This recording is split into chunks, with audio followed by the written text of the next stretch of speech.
أعوذ بالله من الشيطان الرجيم. بسم الله الرحمن الرحيم. وإذا الموءودة سئلت بأي ذنب قتلت.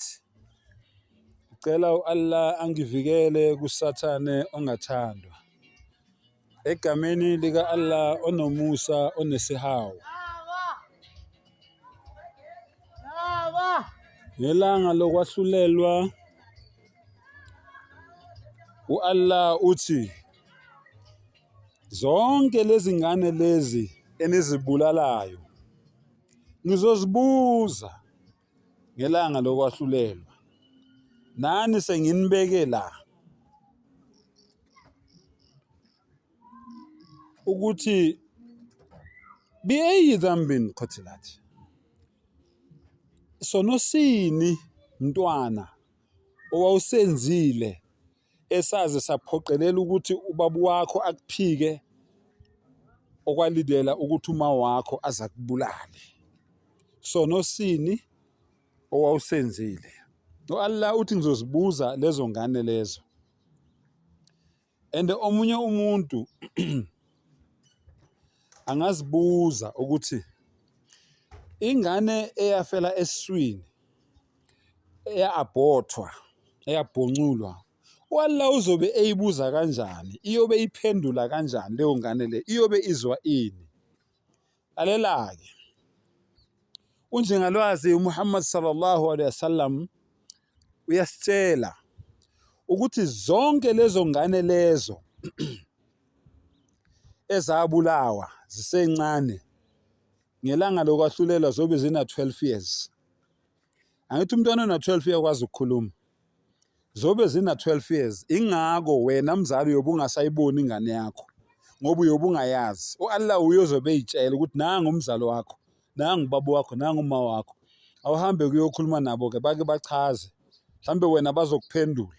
Sengubuzile mina umbuzo, hamba ubuza bona ukuthi ke sonosinike lesi wena owawusenzile esenza ukuthi ubaba wakho akuphike mayeqeda lokho kwaba yini isizathu sokuthi uma wakho agcine esethatha isinqumo sokuthi wena akubulale.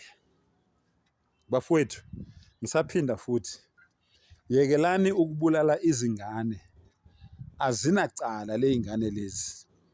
Nawe uma wakho akakubulalanga, mawucabanga nje ukubulala ingane, awuyicabange wena ukuthi kube wena uma wakho wakubulala, ngabe ukuphi, ngabe uyibulala kuphi le ngane le oyibulalayo namhlanje. Ngoba nje ukholisane ne-boyfriend akutshela ukuthi mina ngumfuna umuntu onomntwana, wena usufuna ukubulala le ngane ngoba ufuna ukujabulisa i-boyfriend. Ngoba nje wena ukholisane ne-boyfriend wathi wena yathi mina ngeke ngize ngishade nomuntu oney'ngane. Bafowethu, mina ngamshada umuntu oney'ngane eziwu-10 obaba abahlukene. Mina ngamshada umuntu oney'ngane eziwu-10 kobaba abahlukene. Sizibona zihamba ziphithiza la ebaleni okunomuntu onama-abortion awu-10. Noma ungaze ungifihlele, the day ngathola ukuthi unama-abortion awu-10 kuphelile ngalowo mshado loyo. Angikhathali ukuthi ngiyobe ngikhiphe emalini, ungizwe kahle.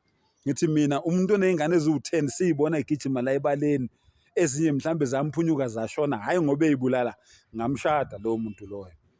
Kodwa wena engeke ngathola wena ukuthi asisayithola iy'ngane nje masithi siya kudokotela, udokotela athi lo muntu unama-abortion awu-10, kuphelile ngalowo mshado loyo. Same time angidingi nokuthi ngize ngidinga ama-advisors, abantu abazongeluleka.